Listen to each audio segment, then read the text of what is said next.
Assalamualaikum warahmatullahi wabarakatuh. Perkenalkan, nama saya Melia Septiani dengan NIM 237917. Di sini saya akan menjelaskan kembali materi yang diberikan oleh Bapak kepada di video ini. Dan yang pertama saya akan membahas kembali apa saja yang diberikan dan apa saja isi dari chapter 4, yaitu tentang proses analisis pekerjaan dan manajemen bakat. Yang pertama, proses analisis pekerjaan dan manajemen bakat adalah langkah-langkah untuk mengidentifikasi tugas, tanggung jawab, keterampilan, dan persyaratan yang dibutuhkan untuk suatu posisi dan juga strategi untuk merekrut, mengembangkan, mempertahankan, dan mengelola karyawan berbakat dalam organisasi.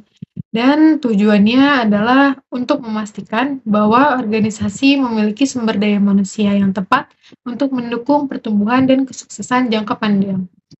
Nah, selanjutnya ada 5 tujuan pembelajaran dari chapter ini, yaitu yang pertama, mendefinisikan manajemen bakat dan menjelaskan mengapa manajemen bakat itu penting. Yang kedua, membahas proses analisis pekerjaan. Yang ketiga, menjelaskan 3 metode untuk mengumpulkan informasi analisis pekerjaan meliputi wawancara, kuesioner, dan observasi. Yang keempat, menjelaskan bagaimana menulis deskripsi pekerjaan. Dan tujuan yang terakhir adalah menjelaskan bagaimana menulis sebuah spesifikasi pekerjaan. Yang pertama, manajemen bakat. Definisi manajemen bakat adalah proses yang berorientasi pada sasaran yang merupakan integrasi perencanaan, perekrutan, pembangunan, pengelolaan, dan pemberian kompensasi terhadap masyarakat. Yang pertama, contohnya perusahaan melakukan analisis kebutuhan tenaga kerja berdasarkan tujuan strategis bisnis. Yang kedua, perekrutan berdasarkan analisis kebutuhan. Yang ketiga, setelah karyawan secara teratur dipantau dan dinilai melalui penilaian kinerja yang berfokus pada pencapaian sasaran yang telah ditetapkan. Dan yang terakhir adalah kinerja karyawan secara teratur dipantau dan dinilai melalui penilaian kinerja yang berfokus pada pencapaian sasaran yang telah ditetapkan. Selanjutnya adalah tentang analisis pekerjaan. Prosedur dari analisis pekerjaan ini adalah prosedur untuk menentukan tugas dan keterampilan yang diperlukan dari suatu pekerjaan dan jenis orang atau karakteristik orang yang harus dipekerjakan untuknya. Contoh dari prosedurnya adalah yang pertama, analisis pekerjaan, yaitu dengan melakukan wawancara dan observasi bertemu dengan karyawan yang menjalankan pekerjaan tersebut dan manajer terkait untuk memahami tugas harian dan tanggung jawab utama. Yang kedua, identifikasi keterampilan. Dari deskripsi pekerjaan, tentukan keterampilan teknis seperti penggunaan software tertentu dan keterampilan non-teknis, misalnya komunikasi atau manajemen waktu yang diperlukan. Yang ketiga, spesifikasi kualifikasi, yaitu menentukan pendidikan minimum, pengalaman kerja, dan sertifikasi yang dibutuhkan. Yang keempat, profil orang yang diperlukan. Karakteristik pribadi, misalnya keterampilan kerjasama, ketahanan terhadap stres, dan kemampuan memecahkan masalah dan cocok dengan budaya perusahaan.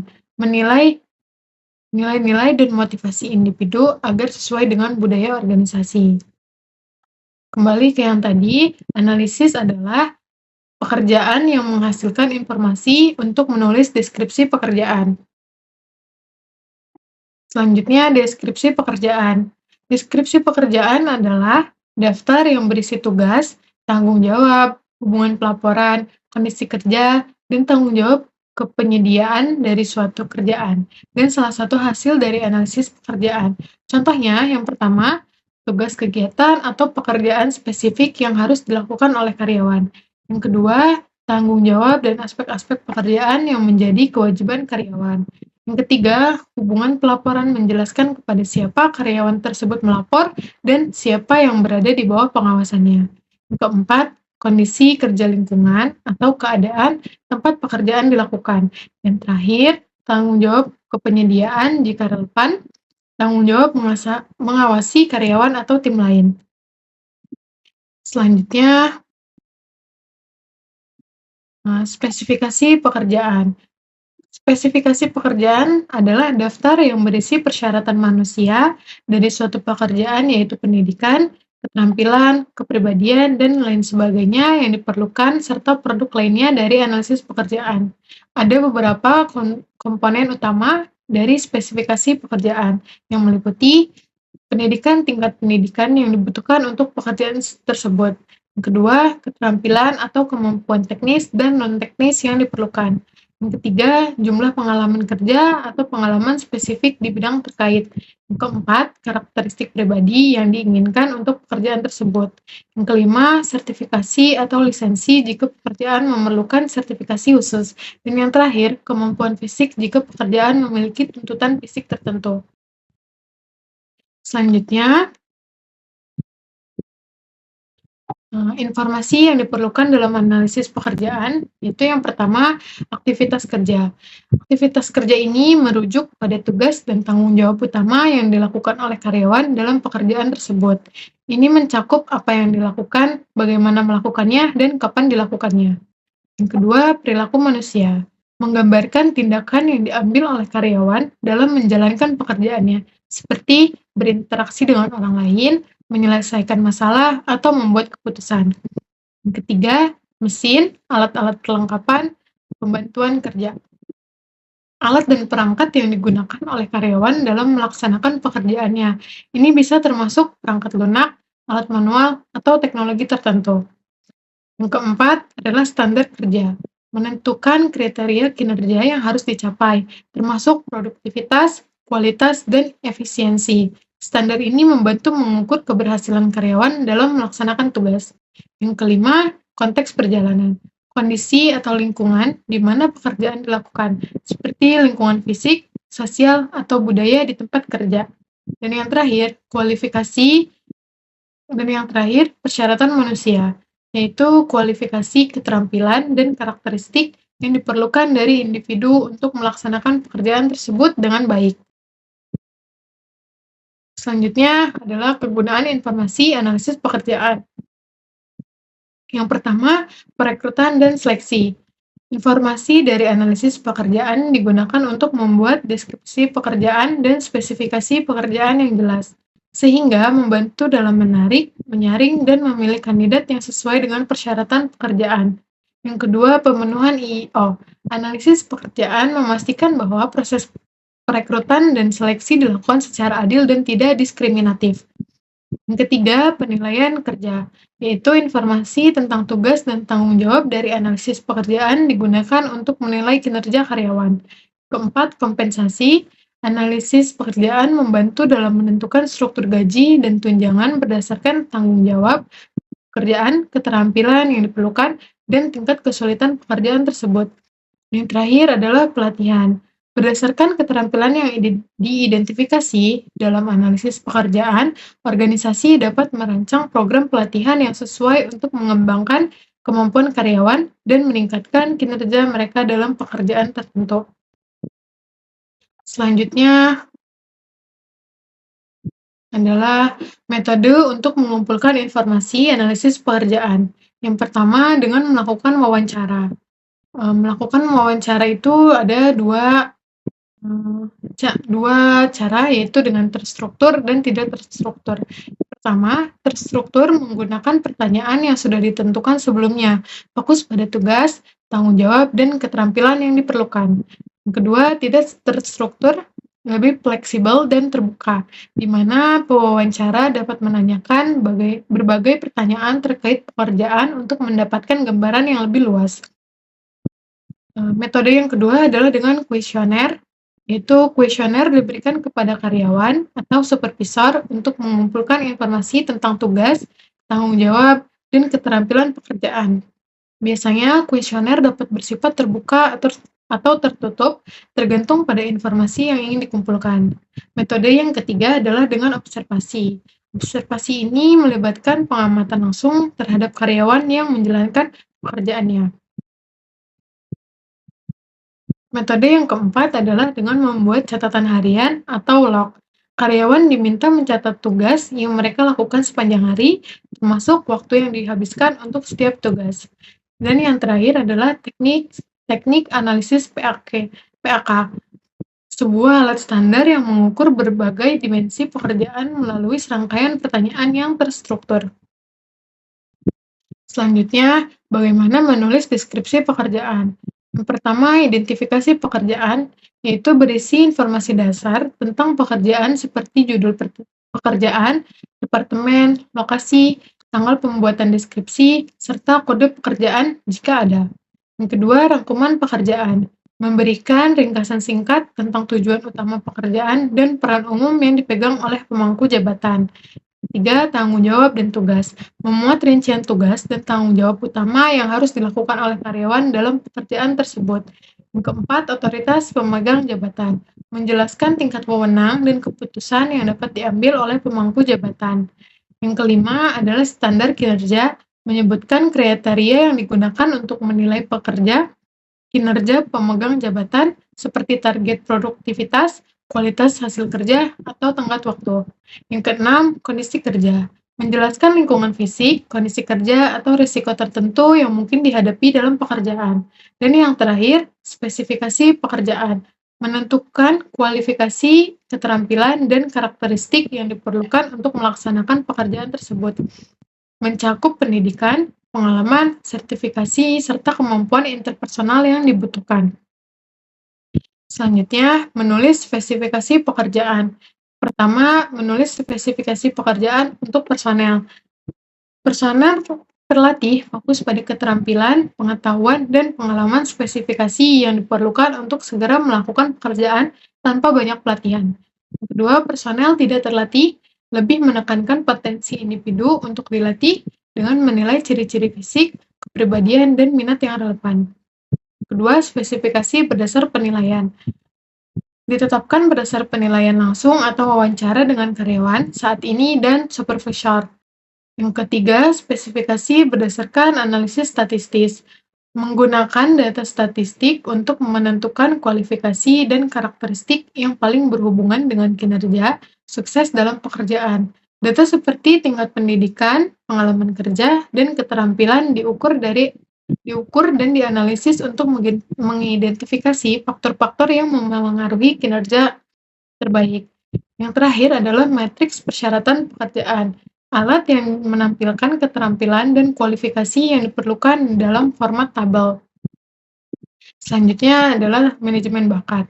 Manajemen bakat adalah pengetahuan dan keterampilan serta perilaku apa yang dibutuhkan seseorang untuk melakukan pekerjaan tersebut. Yang pertama adalah tentang pengetahuan. Pemahaman teoritis dan informasi teknis yang dibutuhkan untuk menyelesaikan tugas dalam pekerjaan. Yang kedua adalah keterampilan, kemampuan praktis atau teknis yang diperlukan untuk menyelesaikan tugas-tugas pekerjaan. Dan yang terakhir adalah perilaku, mengacu pada sikap dan kebiasaan kerja yang diperlukan untuk bekerja secara efektif dalam lingkungan tertentu. Selanjutnya, ini ada contoh modus kompetensi atau profil pekerjaan untuk manajer sumber daya manusia. Yang paling atas adalah peran, selanjutnya pengetahuan dan skill, lalu kompetensi dasar personal atau kompetensi interpersonal, kompetensi SDM, bisnis, atau manajemen. Dan yang terakhir adalah model kompetensi atau profil pekerjaan manajer sumber daya manusia. Jadi, segitu saja yang bisa saya sampaikan dari chapter 4. Selanjutnya, saya akan menjelaskan apa saja yang Bapak berikan dari chapter 5. Sekarang saya akan membahas kembali tentang apa saja yang ada di dalam PPT di chapter 5. Chapter 5 ini membahas tentang perencanaan personel dan perekrutan. Perencanaan personel adalah proses strategis yang dilakukan oleh perusahaan untuk memastikan bahwa mereka memiliki jumlah dan jenis tenaga kerja yang tepat, dengan keterampilan dan kompetensi yang dibutuhkan untuk mencapai tujuan organisasi. Dan perekrutan adalah proses mencari, menarik, dan memilih kandidat yang memenuhi persyaratan untuk posisi tertentu di perusahaan. Sama seperti tadi, tujuan pembelajaran dari chapter ini adalah menjelaskan teknik-teknik utama yang digunakan dalam perencanaan dan peramalan pekerjaan lalu menjelaskan dan memberi contoh perlunya perekrutan yang efektif, mendeskripsikan sumber utama kandidat internal, menyebutkan dan mendiskusikan sumber kandidat luar, menjelaskan cara merekrut angkatan kerja yang lebih beragam, dan yang terakhir mendiskusikan pedoman praktis untuk mendapatkan informasi aplikasi. Selanjutnya, pertama adalah perencanaan dan peramalan angkatan kerja. Perencanaan angkatan kerja atau pekerjaan atau personel merupakan proses untuk memutuskan posisi apa dalam perusahaan yang harus diisi dan bagaimana mengisinya. Selanjutnya, 4 hal yang perlu diperhatikan dalam perencanaan angkatan kerja adalah yang pertama, meninjau rencana bisnis dan data angkatan kerja. Organisasi harus mengevaluasi rencana bisnisnya serta data terkait angkatan kerja yang ada, seperti kompetensi tenaga kerja, keterampilan yang tersedia, dan tren kepegawaian. Yang kedua adalah mengidentifikasi kesenjangan. Setelah meninjau rencana bisnis dan tata tenaga kerja, langkah selanjutnya adalah mengidentifikasi kesenjangan antara kebutuhan tenaga kerja saat ini dan masa depan. Selanjutnya, mengembangkan rencana dan peta strategis angkatan kerja. Berdasarkan kesenjangan yang teridentifikasi, organisasi harus mengembangkan rencana strategis untuk memenuhi kebutuhan tenaga kerja. Dan yang terakhir, melaksanakan dan mengukur pengaruh dari rencana angkatan kerja yang baru dengan menerapkan perubahan tersebut, yaitu dengan menerapkan rencana yang telah dikembangkan dan memonitor hasilnya. Yang pertama adalah peramalan kebutuhan personel. Ada analisis tren, yaitu studi terhadap kebutuhan pekerjaan perusahaan di masa lalu selama periode beberapa tahun untuk meramalkan kebutuhan di masa depan. Dan yang kedua, analisis rasio. Teknik ramalan untuk menentukan kebutuhan staf di masa depan dengan menggunakan rasio antara historis dan beberapa faktor kausal seperti volume penjualan dan jumlah karyawan yang dibutuhkan seperti jumlah tenaga penjual. Selanjutnya, meramalkan penawaran kandidat dari dalam. Yang pertama, inventory kualifikasi atau keterampilan. Catatan daftar manual atau komputerisasi yang berisi pendidikan, minat karir, dan perkembangan bahasa, keterampilan khusus dari karyawan dan sebagainya dari karyawan untuk digunakan dalam menyeleksi kandidat dari dalam untuk promosi. Yang kedua, bagan pengganti personel. Catatan perusahaan yang diperlihatkan kinerja dan memungkinkan dipromosikan saat ini dari kandidat dalam perusahaan untuk posisi yang paling penting. Dan yang terakhir adalah analisis Moskop. Selanjutnya, menawarkan penawaran kandidat dari luar. Yang pertama, banyaknya pengangguran akan memudahkan dalam mendapatkan pekerja. Kedua, alasan untuk mendapatkan kandidat yang lebih kompeten. Selanjutnya, perencanaan sukses. Perencanaan sukses merupakan proses berkelanjutan untuk secara sistematis mengidentifikasi, menilai, dan mengembangkan kepemimpinan organisatoris untuk meningkatkan kinerja yang terdiri dari 3 langkah, yakni pertama, mengidentifikasi kebutuhan kunci. Langkah ini melibatkan penilaian kebutuhan kepemimpinan yang akan datang, termasuk keterampilan dan kompetensi yang diperlukan untuk mencapai tujuan organisasi. Selanjutnya, mengembangkan kandidat dari dalam. Pelatihan dan pengembangan individu yang memiliki potensi untuk menjadi pemimpin, serta memberikan mereka pengalaman dan kesempatan untuk tumbuh dalam peran kepemimpinannya. Yang terakhir, menilai serta memilih. Dinilai berdasarkan kriteria tertentu untuk menentukan kesiapan mereka untuk posisi kepemimpinan. Ada 4 sumber kandidat internal. Yang pertama, lebih mengenal kekuatan dan kelemahan seorang kandidat. Organisasi sudah memiliki informasi tentang performa dan karakter kandidat yang sudah bekerja di dalamnya. Itu bisa memudahkan evaluasi dan penyesuaian. Yang kedua, biasanya kandidat lebih berkomitmen, yaitu karyawan internal cenderung memiliki tingkat komitmen yang lebih tinggi terhadap organisasi karena mereka sudah memiliki pengalaman dan hubungan yang kuat di dalam perusahaan. Ketiga, moral lebih meningkatkan jika dipromosikan. Promosi dari dalam dapat meningkatkan moral dan motivasi karyawan lain karena mereka melihat adanya peluang pengembangan karir dan pengakuan atas kerja keras mereka. Yang terakhir, lebih sedikit orientasi dan pelatihan. Kandidat internal biasanya memerlukan waktu orientasi dan pelatihan yang lebih singkat karena mereka sudah familiar dengan budaya dan proses organisasi. Selanjutnya, sumber kandidat dari luar. Yang pertama, perekrutan informal dan pasar pekerja tersembunyi. Ini maksudnya menggunakan jaringan pribadi atau profesional untuk menemukan kandidat yang mungkin tidak aktif mencari pekerjaan, tetapi terbuka untuk peluang baru. Yang kedua, merekrut via internet. Merekrut via internet yaitu dengan memanfaatkan situs web pekerjaan, forum industri, dan platform pencarian kerja online untuk menemukan kandidat yang sesuai. Yang ketiga, dengan media sosial, menggunakan platform seperti LinkedIn, Twitter, atau Facebook untuk mencari kandidat potensial dan mempromosikan lowongan pekerjaan.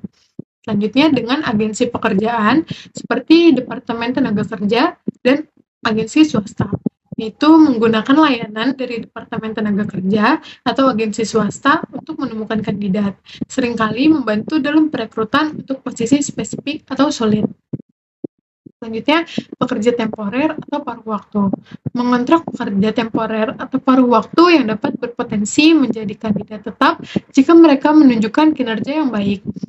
Lalu perekrutan eksekutif, yaitu menggunakan layanan perekrut khusus untuk mencari dan menarik eksekutif tingkat tinggi yang mungkin tidak aktif mencari pekerjaan. Yang terakhir, dengan perekrutan perguruan tinggi, menyasar lulusan baru dari perguruan tinggi atau universitas yang menawarkan potensi bakat segar dan inovatif. Bisa juga dengan merekrut angkatan kerja yang lebih beragam. Yang pertama, dengan merekrut wanita, yaitu dapat memastikan bahwa proses perekrutan menarik dan mempertimbangkan kandidat wanita, serta menciptakan lingkungan kerja yang mendukung kesetaraan gender. Yang kedua adalah merekrut orang tua tunggal, menawarkan fleksibilitas dalam jadwal kerja dan kebijakan yang mendukung orang tua tunggal, sehingga mereka dapat berpartisipasi lebih aktif dalam angkatan kerja. Selanjutnya, dengan merekrut pekerja berusia lanjut, mengakui dan memanfaatkan pengalaman dan keterampilan pekerja berusia lanjut, serta menciptakan kesempatan yang sesuai dengan kebutuhan mereka. Yang terakhir, pekerja dengan disabilitas, menyediakan aksesibilitas dan dukungan yang diperlukan, serta menerapkan kebijakan yang memastikan bahwa proses perekrutan dan lingkungan kerja inklusif bagi pekerja dengan disabilitas. Jadi kesimpulan yang bisa saya ambil dari chapter 5 dan 4 adalah proses pengembangan kepemimpinan ini proses yang melibatkan 3 langkah utama, yaitu mengidentifikasi kebutuhan kunci, mengembangkan kandidat dari dalam, dan menilai serta memilih calon pemimpin. Tujuannya adalah untuk memastikan adanya pemimpin yang efektif di masa depan dengan memanfaatkan potensi yang ada di dalam organisasi. Yang kedua, dengan adanya materi ini, saya dapat menyimpulkan merekrut angkatan kerja yang lebih beragam untuk menciptakan lingkungan kerja yang inklusif, penting untuk merekrut dari kelompok yang beragam seperti wanita, orang tua tunggal, pekerja berusia lanjut, dan pekerja dengan disabilitas. Strategi ini membantu memperluas kumpulan bakat dan meningkatkan keberagaman serta kesetaraan di tempat kerja. Hanya itu yang bisa saya sampaikan di video ini. Terima kasih yang sudah menonton dan mendengarkan. Mohon maaf bila ada kekurangan dalam perkataan saya dan kesalahan dalam mengucapkan kalimat. Terima kasih. Assalamualaikum warahmatullahi wabarakatuh.